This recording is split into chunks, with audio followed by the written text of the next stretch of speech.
Are you ever going to teach me how to ride a bike? I would love that. I would love it. We got to film it.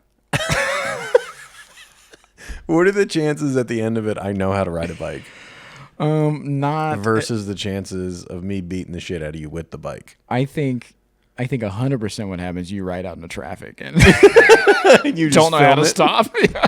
And you're like, eh. At least I'm riding it, dude. Yeah, exactly. Welcome back to Secondhand Therapy. We want to remind you that we are not doctors. No one said we were doctors. No one ever said we were doctors. We haven't gone to medical school, in case you had that impression. Yeah, in case you have a mole for us to look at. We're not going to.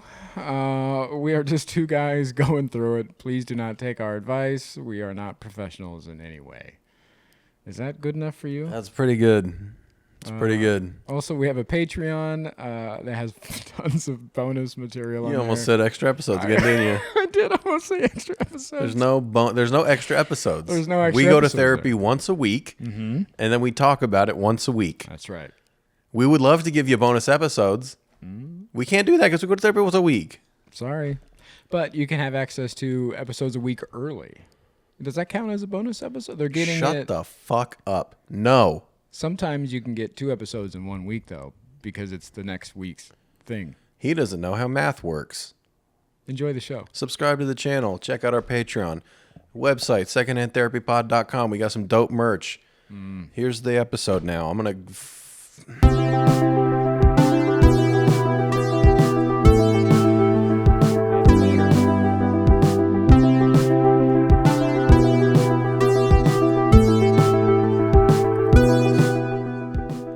All right, so to be honest with me. Okay.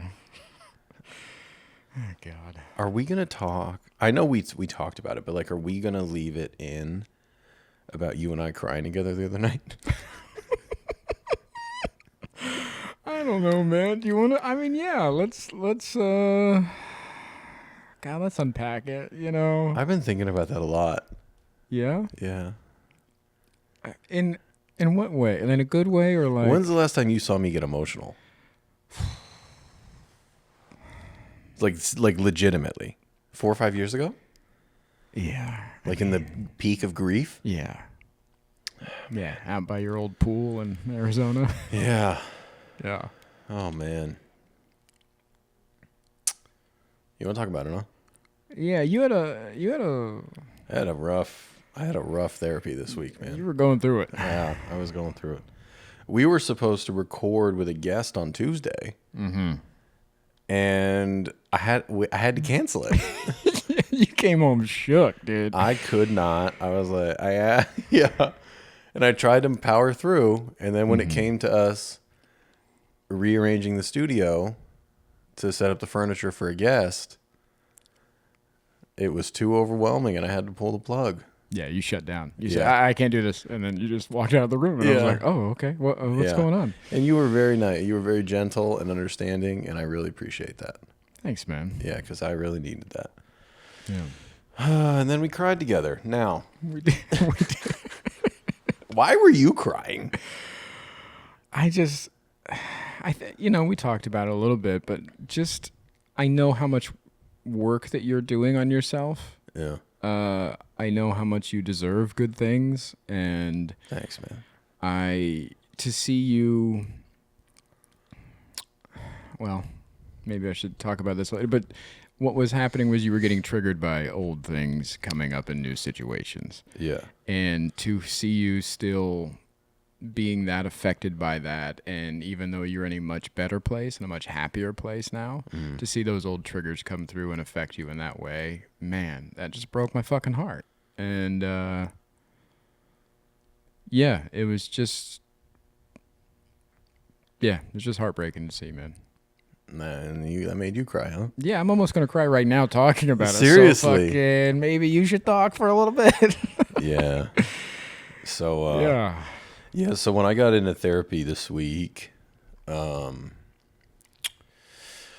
she's like,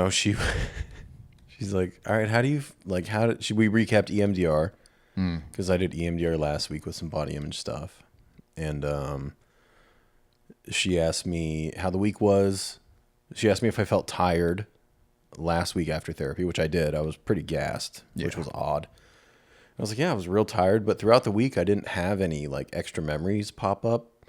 I didn't have any weird dreams, like she said might happen. Like I had a pretty easy week afterwards, like EMDR wise.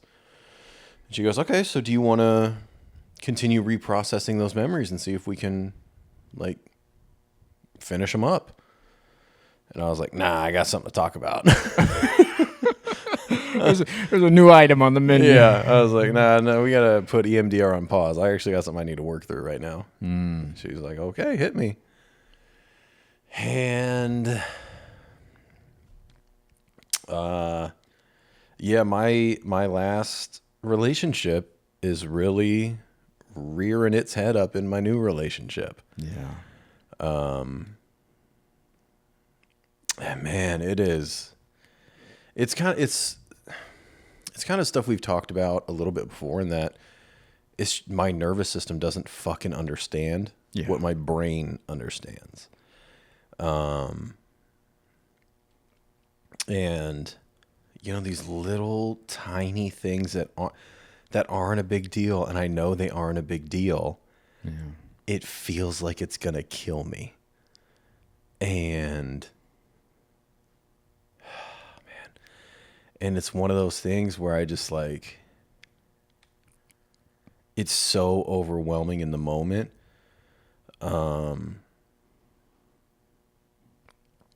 And it sucks because like my current partner, she's so great and she gets it. Yeah. Like we can sit there and be talking about something, and I can just, and she can be like, what's going on? Yeah. And you know, I can just tell her like, I know this isn't a big deal, but it feels so big, and I'm looking at you right now and I'm so fucking angry with you and I don't know why. And she's like, okay. She's like, so do we need to, why don't we let this rest for a little bit? Go, you know, put on a show or go late. Like, let's step away from this. And then we do that. And then, you know, we'll go to bed, and then we woke up the next morning and it was so awkward. And because I woke up and I looked at her and I was just like, oh, you think I forgot about last night, huh? You think I fucking slept it off? Yeah. And nothing happened. Right. But it feels like this catastrophic event. So, yeah, I was talking about that in therapy, and we unpacked a little bit. And what had happened was, basically, you know, my girl had like just something she needed to talk to me about on Monday, and she didn't bring it up until Wednesday. Yeah. How dare she? How dare she? Wow. Yeah. You gotta let her have it for that one. And on Wednesday, when she was like, hey, I've had something I wanted to talk to you about. And when we started getting into it, I just hit like this wave of anxiety, like from my feet to my head. And when it got to my stomach and my chest, I felt like I was going to pass out. Just this fucking massive wave inside of me. And I was actually really proud of myself, because in the past, a moment like that, I would have like, I would have not handled that at all. I would have been like, oh, cool. So you've been holding down for 2 days. You're hiding shit. I can't fucking trust you. I would have completely lashed out. I would have got up, walked out of the room. Yeah. But I didn't. I just sat there. I felt, I felt the wave, and I was just like, okay, hear her out. Just hear what she has to say, and then you can say your piece. And we actually had a really productive conversation. I felt like I was going to throw up the whole time. Yeah. Even though nothing happened. But basically, what we unpacked in therapy,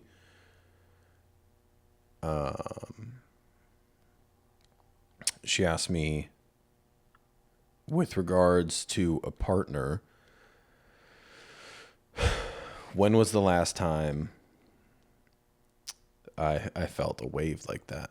Yeah. And it was when I got the phone call that she died. And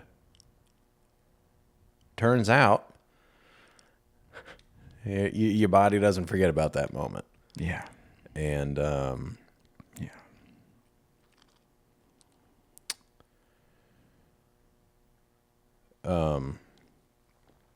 So what it was because when my last partner passed away, it was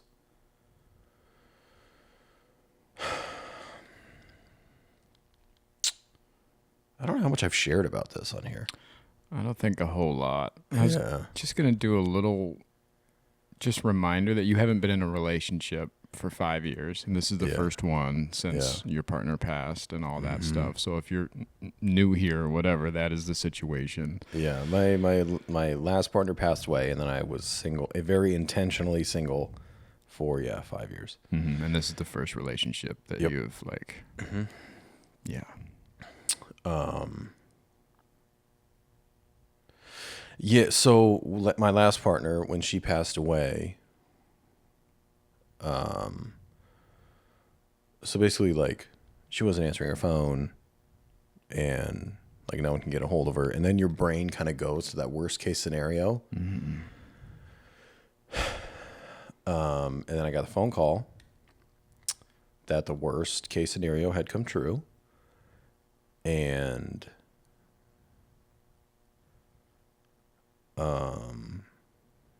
I guess now, this being my first relationship, I've been waiting for something to come up and confirm that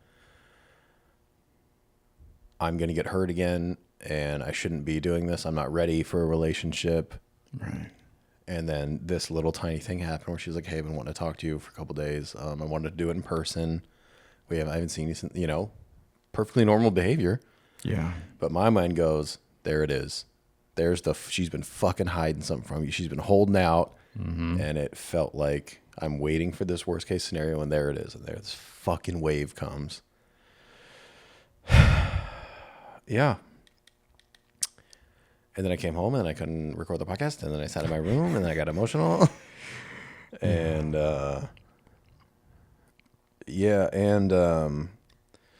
one thing I'm also really struggling with, when it comes to this, is giving myself grace and understanding that this is what healing is. Yeah. This is what happens. I took 5 years off and I did a lot of work and I did a lot of healing, but some healing happens in the relationship. I was just going to say, you can only do so much on your own. Yeah. And these scenarios wouldn't come up if you're just sitting at home on your couch by yourself, doing whatever. This is in-person learning. Yes. Yeah. Yeah. Some healing has to happen in a relationship, and that's what's happening. And I need to remember that it's okay to have these flare-ups. And I just get real hard on I get frustrated that's still happening. Because I also, I'm very lucky with the partner that I have, and that she is understanding and she is emotionally intelligent and she does therapy and has done therapy. And she gets that these things, she understands. Yeah. But I think it's hard for me because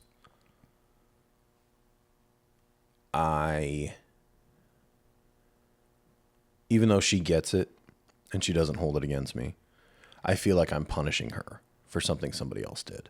And it doesn't feel fair to her, even though I know that's not what I'm doing. Yeah. But it feels like that. She knows that's not what you're doing also. She knows that's not what you need to remind yourself that too. Yeah. It's just I have it's very front of mind with me that I'm trying to be the best partner I can be. Is it an overcorrection now, do you think, that you're like, do you feel like you weren't doing enough?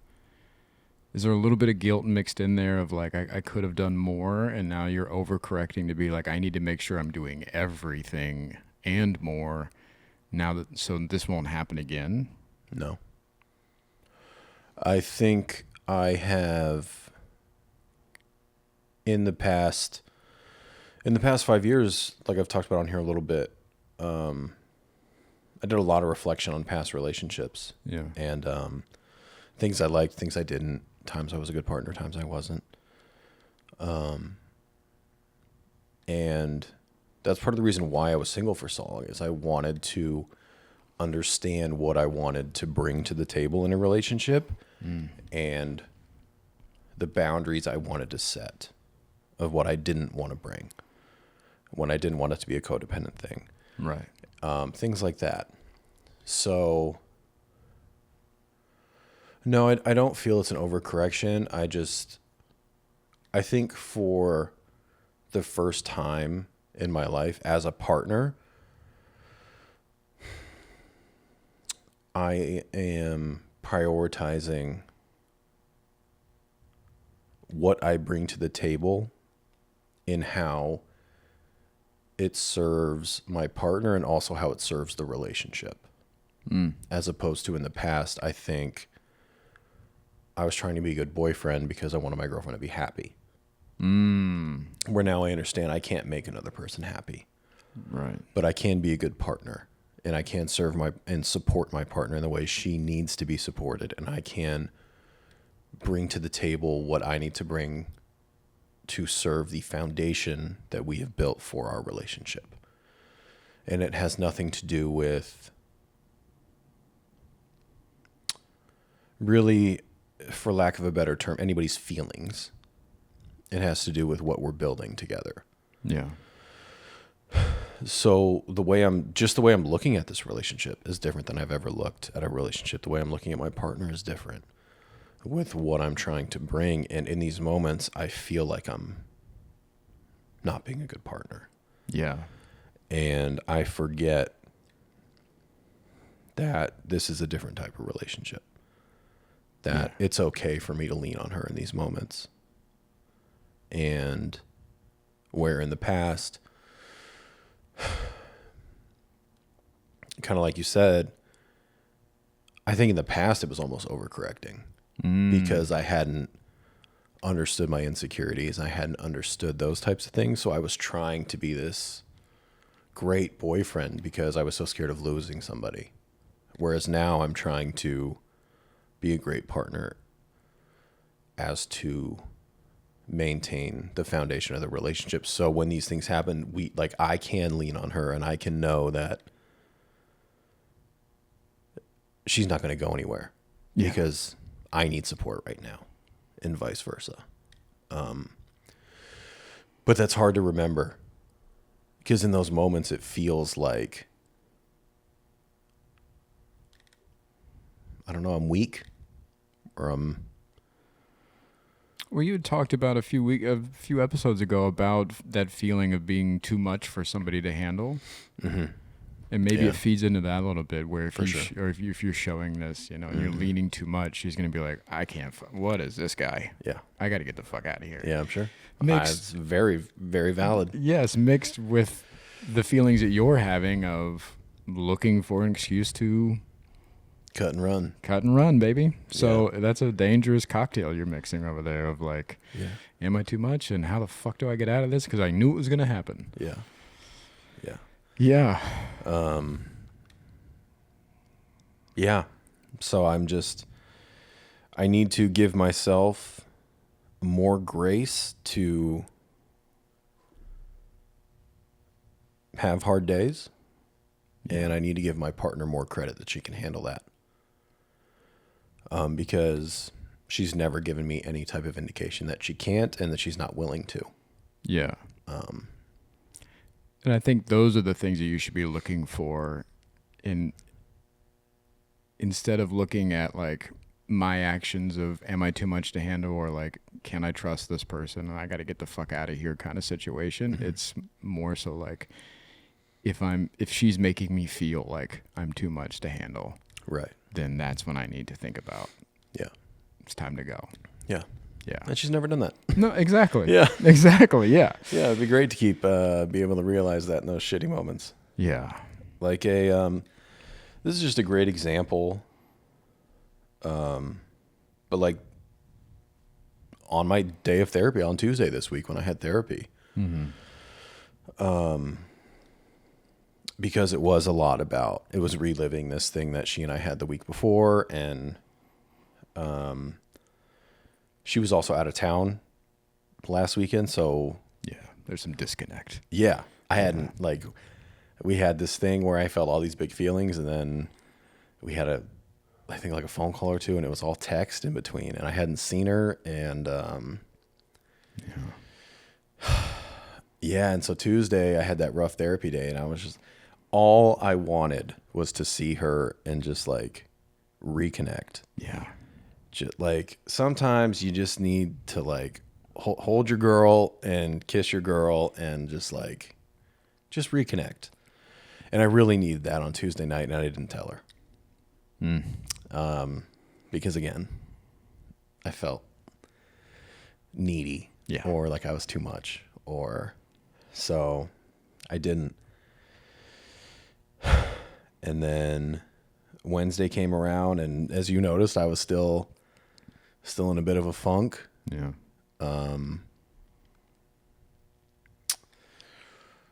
And so I bit the bullet. And I told her and she was telling me about her day, cause she was going to stay over Wednesday night.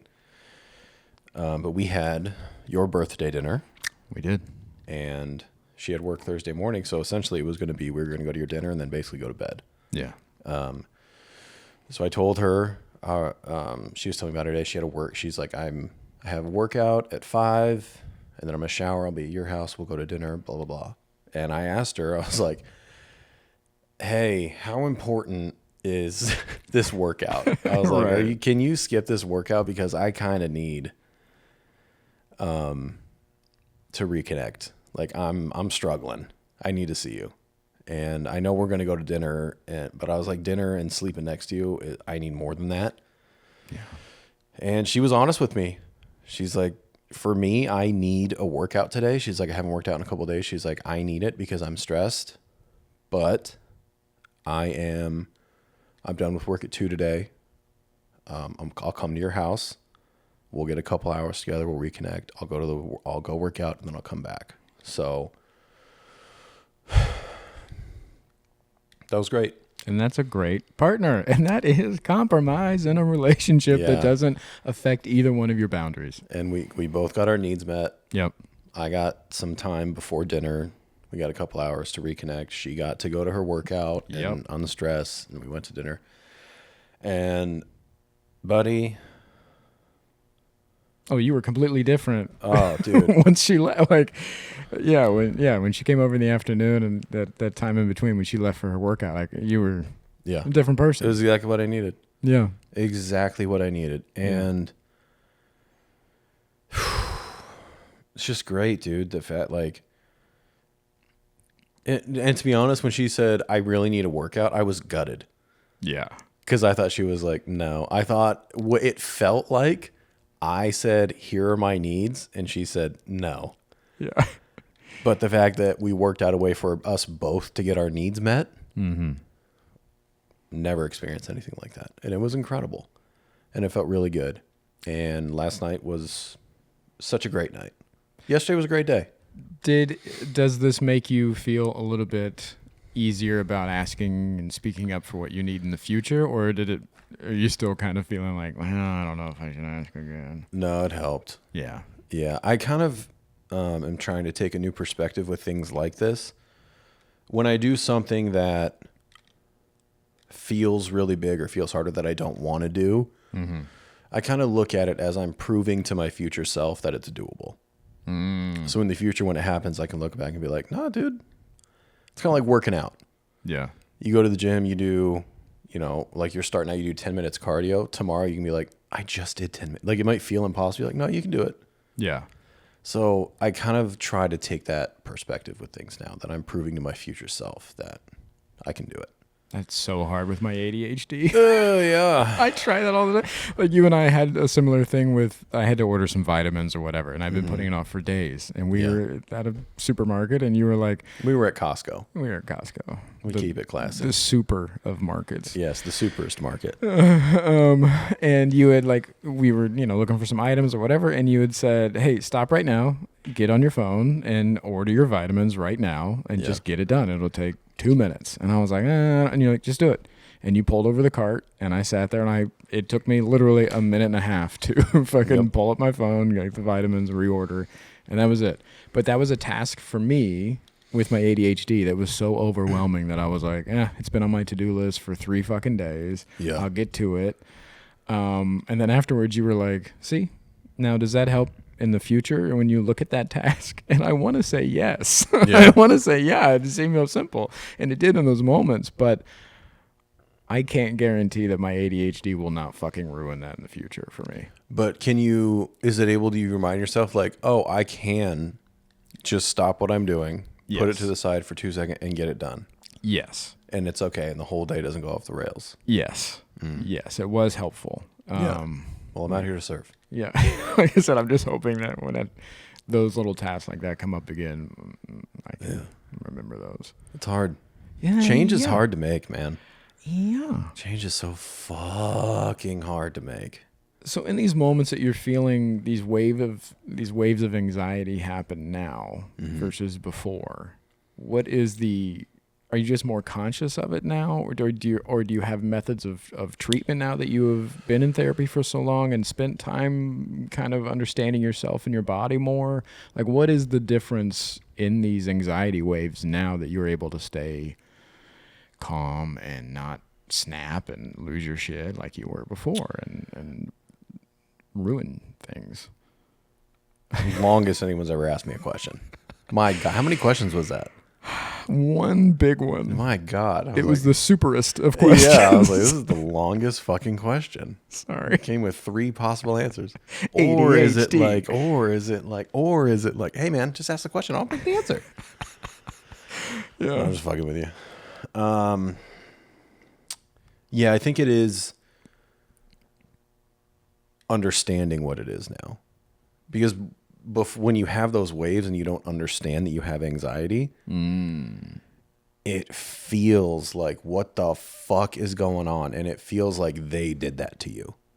Yeah, it's just pure chaos. Yeah. They said something and it made me feel this. Fuck them for putting this feeling into me. Why would they do that to me? Whereas now, yeah, I understand that I have anxiety.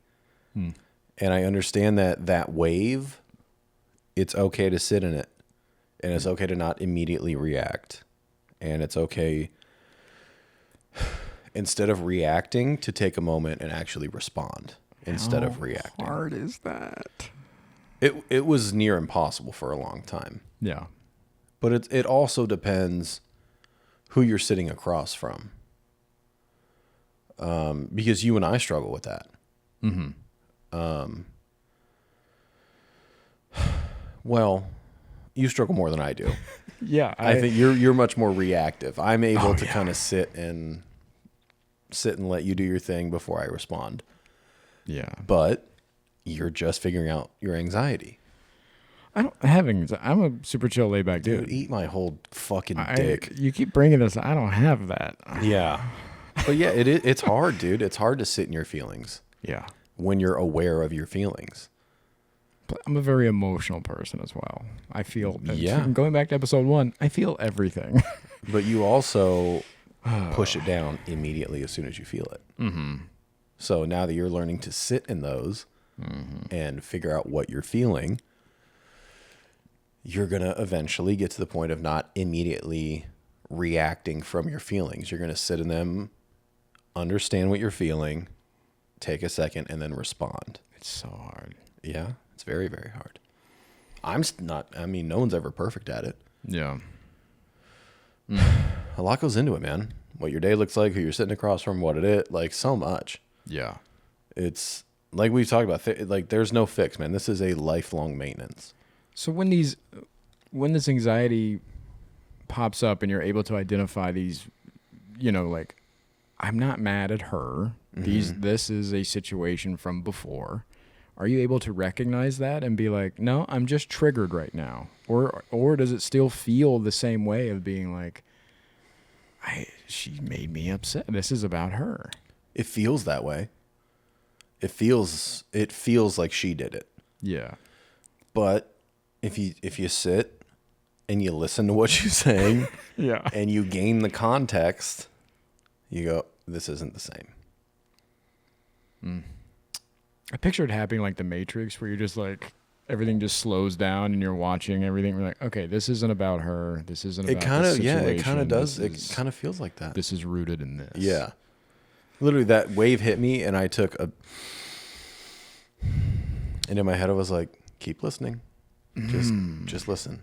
And I listened to everything she had to say. And by the end, when she was done talking, all the context, I was like, it makes perfect sense why she waited to talk about this. She wanted to do it in person. I did see her Tuesday, but we were having a great night. And she's like, we were having a great night. It's not important. It's not a time-sensitive matter. I wanted us to have a good night. I hadn't seen you since blah, blah, blah. Yeah. And then I saw her again Wednesday, and she told me Wednesday. It makes perfect fucking sense why she waited. Yeah. If I had exploded, I wouldn't have got that context. And she would have had to give me that information as a defense. Yeah. Rather than her just explaining. So the fact that I was able to just sit and listen and then actually respond rather than just reacting. Yeah. Yeah. Would have been impossible a few years ago. Yeah, exactly. Yeah. I would have lit her the fuck up. Gritting to your teeth. Explain it to me. Oh, what the fuck did I miss? Yeah, it would have been. Yeah. You're a witness, counsel. Yeah. Yeah. Fuck. Yeah, dude. Yeah, patience and clarity in that context is. Yeah. Ugh. Yeah. Responding instead of reacting is one of the most valuable understandings that I have that I've come across in the past couple of years, and I'll never be perfect at it. No one ever will be, but yeah, it's the work happens in those moments, you know. Yeah. What's up with you? Oh, just out here being lonely. Yeah, the lonely guy. You've been holding out on the Bear Cubs. You gonna come clean or no? Well, I mean, you're putting me on the spot here. You can say no. They don't know what you're talking about. Now, Mama Bear would come clean. Oh yeah. Not Mama Bear. We don't know what that motherfucker's gonna do we? You gonna tell the sleuth? Yeah. You know what? I think it's time. You're gonna do it? Yeah. Why not? I'm so proud of you, man. All right, fill us in. Fill in our little Bear Cubs. Tell them the truth. Where do I even begin? I've been going through it. I was in a situationship for a while, over probably a year, roughly, a little right around there, or something like that. And so part of the work that I'm doing right now is trying to learn how to be alone and work on my jumping from relationship to relationship, and because that's where I feel safe and secure and comfortable.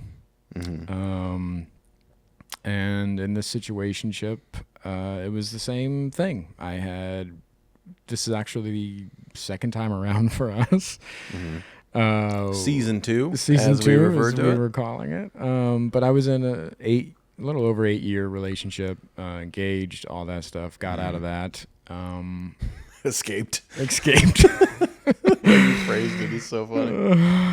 Met this person, and we hit it off, and it was great. And we were hanging out for a few months, very casual, and it was whatever. And then I was still dating around, and so was she. It was casual. We were hanging out quite often. Yeah. In season 1. And then I started dating my ex, and we were together for 3.5 years.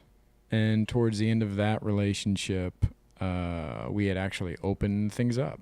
Which I think I've said on here before. Yeah. Maybe not. Yeah. Yeah, you talked about opening up the relationship. Yeah, we had an open relationship towards the end, and I had reconnected with this person from season 1.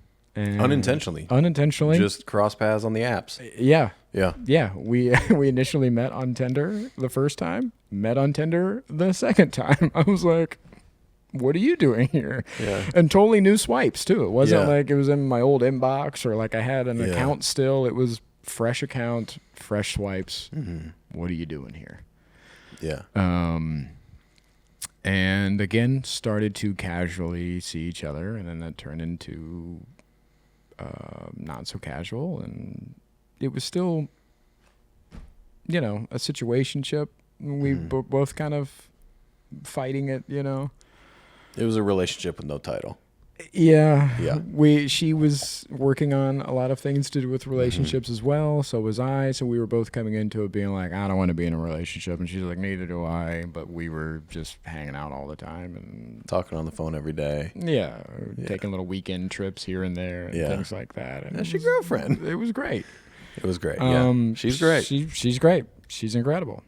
But throughout the whole thing, I was very open about and very honest with her about what I had to give and what I had available. Still healing a lot from my last relationship. And I was honest with her about that. And she was very accepting and willing to, she's working on things too, and so we were both kind of healing and hanging. And then it came to a point where, it was that where it's just like, all right, what are we doing here? But I just wasn't at a point where I felt like I could give more. And that's where the work comes into the relationships of like, I need to reframe what relationships are to me because they seem very restricted and, I have to work on codependency and all kinds of fun things on my end. Yeah. Also, what I'm, I've talked about this too before on here is like leaning on my partners too much, and not one person can be everything to you in these things. And so I have a lot to work on before I get into another relationship. And also this would be just me jumping from one relationship to the next, like I always do. Right. And I was really fighting that. So we decided to end things towards the end of the year, last year. And it's been really hard. Yeah. It's affecting me in ways that I didn't see coming and I haven't dealt with before. Because I think there was nothing wrong. Yeah. I think that's the major issue with cutting things off and going no contact and closing that chapter in the middle of a great time. Yeah. We were both having a great time. Yeah. Usually relationships end when it's over. Yeah. And usually you've held on a little too long. Right. And it's almost a relief to get out of it. Yes. And you left at the peak. Yeah. Yeah. We were both really happy, but I wasn't in a healthy spot to be in. And so I've been going through it and finding myself thinking about her a lot and missing her and but I'm respecting the no contact and all that stuff. As hard as it is for you. Yeah. Which goes into my codependency and all those things. Yeah, you really miss her though. Yeah, and it's been a few months. And this was my first Valentine's Day alone. Like, since I first started dating in my life, that I haven't had somebody or been in a relationship or even dating. Because I'm not dating right now. Yeah. I'm just, here trying to First birthday alone. and that was so I was talking to my therapist about Valentine's Day, and this would be the first one alone and all that stuff. And she goes, oh, so this would be your first birthday too, alone. And I was like, oh, well, I didn't think about that, but thanks for bringing that up. So yeah, first birthday alone. Yeah. And it's kind of a mind fuck. I have been so codependent. I don't know what to do with myself. And what I'm fighting with still is who I want to be and who I actually am in reality. Because even when I am trying to do these things that I think I should be doing or need to be doing or want to be doing, I find myself not doing them in the correct ways or to the fullest. I'm like, oh, I think I'm missing out. I need to go out. So I'll go out to a bar, and then I'm a wallflower. I don't talk to anybody. I don't do anything. I don't dance. I just sit and watch, and then I come home and I go, hey, man, you got out there tonight. Yeah. Which is true. Yeah. You got to start somewhere. And that's what keeps coming back up in therapy as well is, not looking at it as a failure, always reframing these ideas. And also, like, that is the first step, is actually showing up. I was supposed to go to some like meetup thing here in LA for like this not networking, but like for people looking to build friendships here. Because networking sounds like it's like business stuff. It was Do not slide in our DMs trying to be our friends. It doesn't work like that. No, don't do that. So there was like this big like friend meetup thing where they had like cornhole and a DJ and they were cooking food and stuff like that. Yeah. At a big park. And I was like, I'm going to go to that. All week, I was like, I'm going to go to that, and I'm going to meet some friends, and I'm going to build my community here, and like all that stuff. And then it came down to it, and I was like, kind of looks like it's going to rain today, maybe. Yeah. And I'm just like looking for excuses, and I start looking at their past events, and I'm like, I don't know, man. I don't know if I should go. And I didn't. I did not go. And I was talking to my therapist about it. And Dude, it was so funny. You go, I looked at the picture from the last one. It was kind of empty. Yeah. And I was like, okay. Yeah. But she got on me. She's like, yeah, the first step is actually going.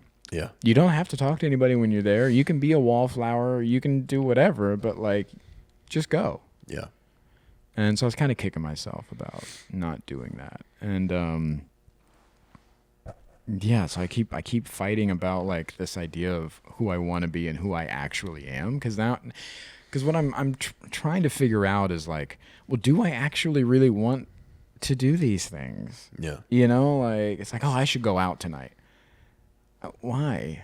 Yeah. You and I had this conversation last week about like I feel like I'm wasting my life or I'm wasting my time. We were sitting at home on a Friday night, and it was great. It was a great night. We were listening to vinyl. We were just hanging around. Yeah, we had some good conversations. We had great conversations that night. But before those great conversations, For the record, couldn't have been happier. That's a great Friday night for me. I know, but I had felt like it's Friday night. I'm sitting at home. Yeah. There's life happening right now. Yeah. And I'm not a part of it. But then, so that's where my idealism kicks in, and I go, I need to get out there. But then I get out there, I don't fucking talk to anybody. Also, you don't really get out there.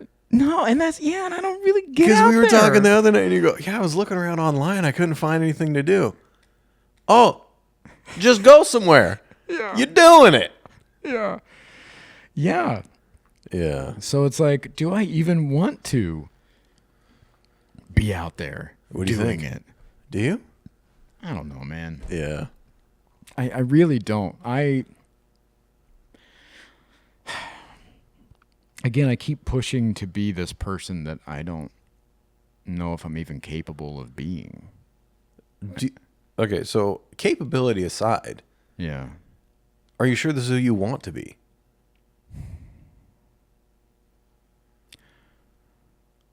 I think so, because I live with a lot of regret, a lot of FOMO, as the kids call it. Nobody calls it that. But yeah. Yeah, I'm constantly looking back and being like, I should be doing more. And I'm not. And it haunts me.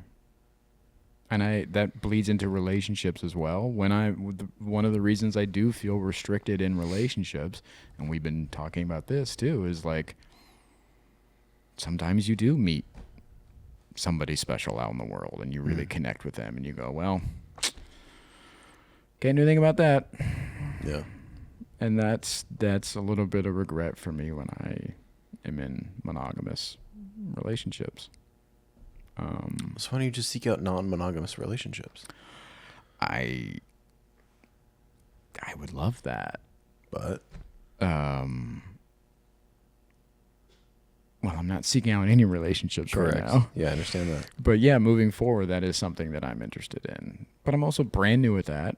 I don't know really, and it's still kind of sketchy ideas. And we've talked about this a little bit about like, it's such like, it's met with such like fuckboy mentality when you're a guy being like, hey, I'm into non-monogamy. This is something that I'm trying to get into. And you just get written off as being like, oh, this guy is a fuck this guy. Who cares what they think?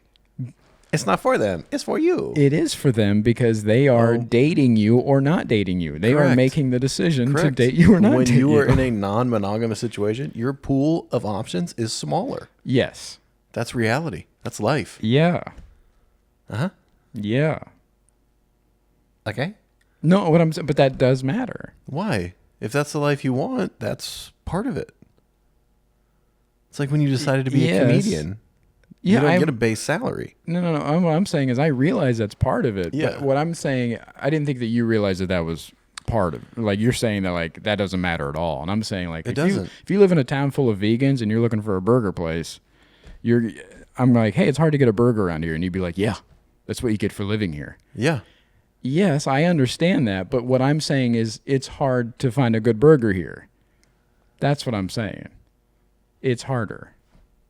And I'm accepting that, but it's not as easy as just being like, well, I'm just going to go do that. It's hard. It's hard to find somebody like that, like-minded. In LA? Listen, man. Yeah. Also, I've said this to you before and you don't like it. Yes. Let me have You it. don't like things that are hard. You like easy. I've lived very comfortable. He's been a little boy. He's a special little boy. I've been very spoiled. Yeah. Even at the gym. I've been very comfortable. You'll do, and I go, no, 20 more pounds. You go, I can't do it. And then you do it 8 times. You go, it's so much harder. Yeah. Uh-huh. Yeah. That's the point. Yeah. Yeah, you don't like things that are challenging, and it drives me fucking crazy.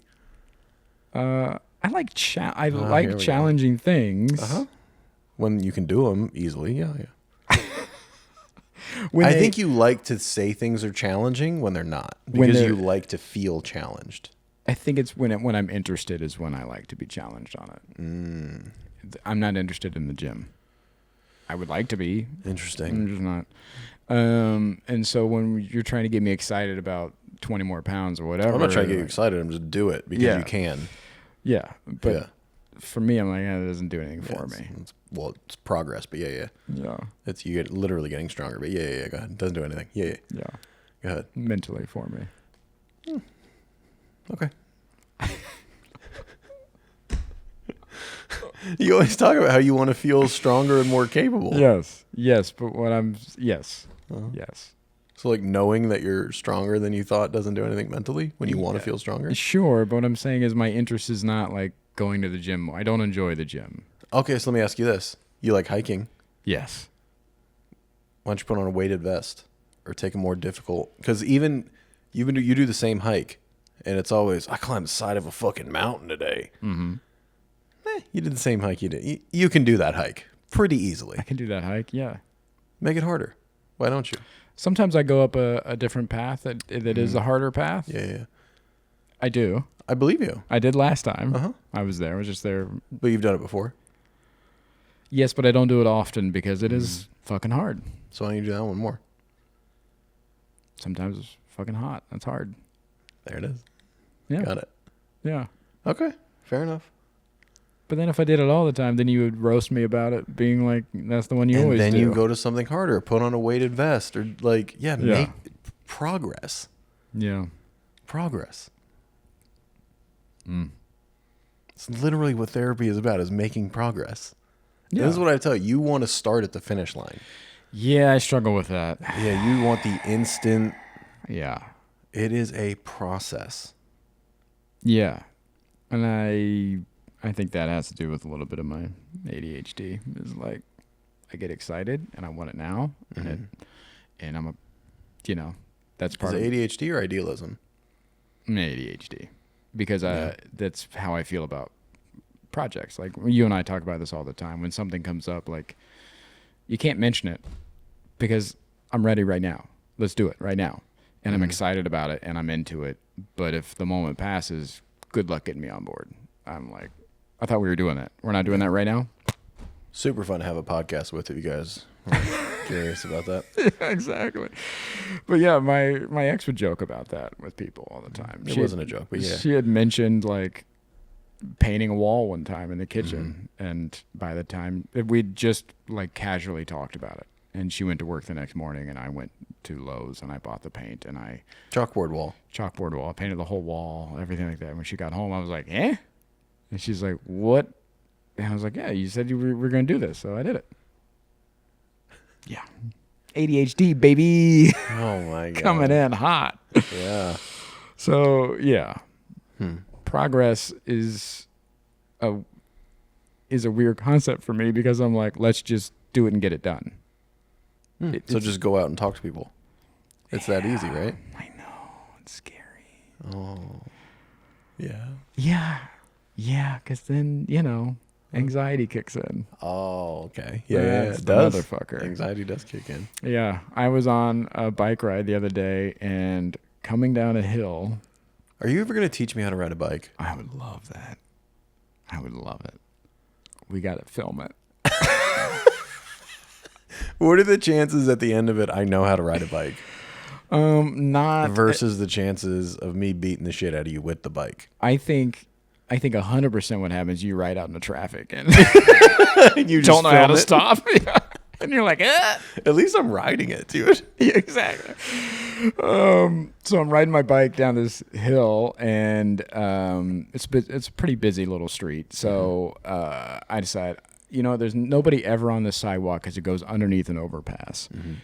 I'm like, there's nobody ever on the sidewalk. I'll get on there to be safer for me. So I jump on the sidewalk with my bike, and sure enough, there's a guy at the bottom of the fucking the hill walking on the sidewalk.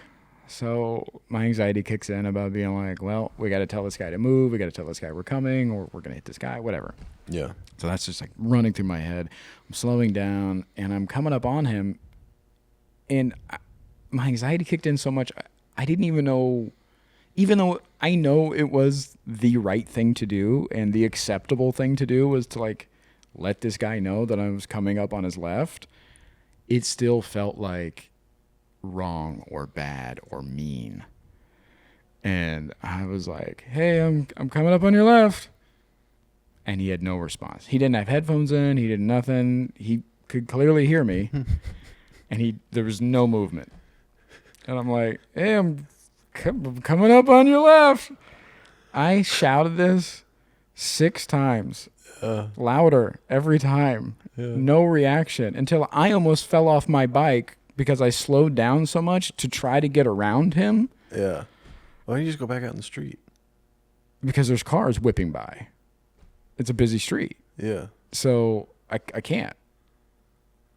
Don't you usually bike in the street? You said you got up on the Yes, sidewalk. but this is so cars are whipping underneath this bridge. Yeah. So they can't see me if I'm like, they can, but it'd be last minute. There's no bike lane. No, there's no bike lane. No. No.